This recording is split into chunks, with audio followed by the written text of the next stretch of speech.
Hey, it's meteorologist Cory Reppenhagen here with a look at your forecast. We're going to have a pretty typical March day with this storm system rolling through on Saturday with some breezy conditions, some high fire danger, and some mountain snow. Temperatures will be just a little bit warmer as we go into the day on Saturday here, reaching the 60s and even some 70s here on the eastern plains. We have fire weather warnings up here across the Front Range and parts of the northeast plains, also the I-25 corridor down here to the south.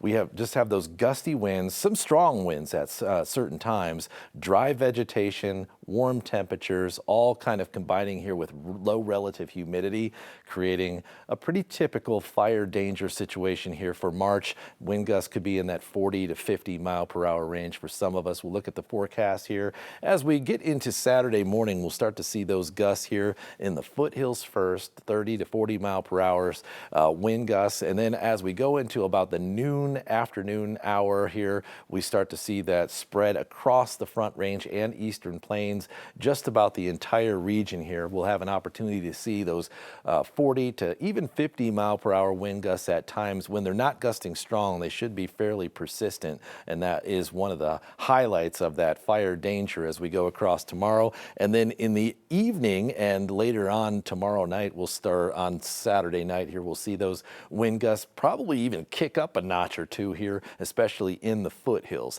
We also have, with this storm system rolling across the state on Saturday, the impacts there in the high country will be some snow, a little modest snowstorm here with some winter weather advisories for the central and northern mountains. We're looking about 1 to 5 inches of snow in the mountain towns and possibly a foot of snow on some of the mountain passes. And these will come also with some strong wind gusts, 55 to 65 mile per hour winds. As far as that snow forecast here, not too much snow probably here in the foothills, but once we get up into the I-70 mountain corridor, past Georgetown, we'll start to see those snow totals. Summit County could do pretty decent here, with even some of the mountain towns picking up 4 to 6 inches, and then possibly up to a foot on some of the mountain passes, and that does include the Eisenhower-Johnson Tunnel, where we're looking for about 7 inches as the most likely outcome. We'll start to see those snow start to spread out and intensify as we go to the overnight hours into about 7 o'clock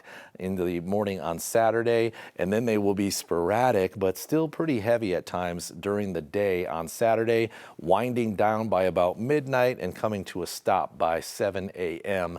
on Sunday morning. And when you look at your weather pattern here, this is the model of the atmosphere showing the pressure in the jet stream. Here's that little dip in the jet stream that will impact us this weekend here.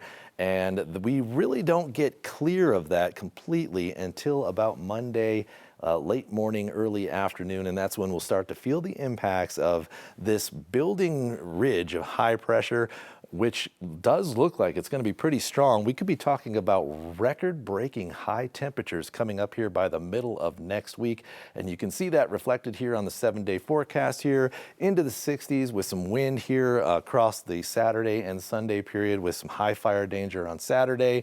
And then by Monday, we're starting to get close to 70 degrees.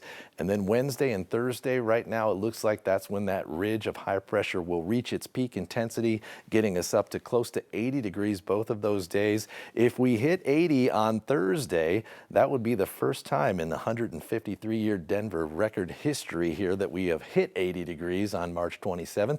But that is in the forecast and looks pretty likely at this point. And then once we get into next weekend, we could be looking at another modest weather system that we'll be tracking as we get towards the end of the week. That's the forecast. I thank you for watching, and I hope you have a great day.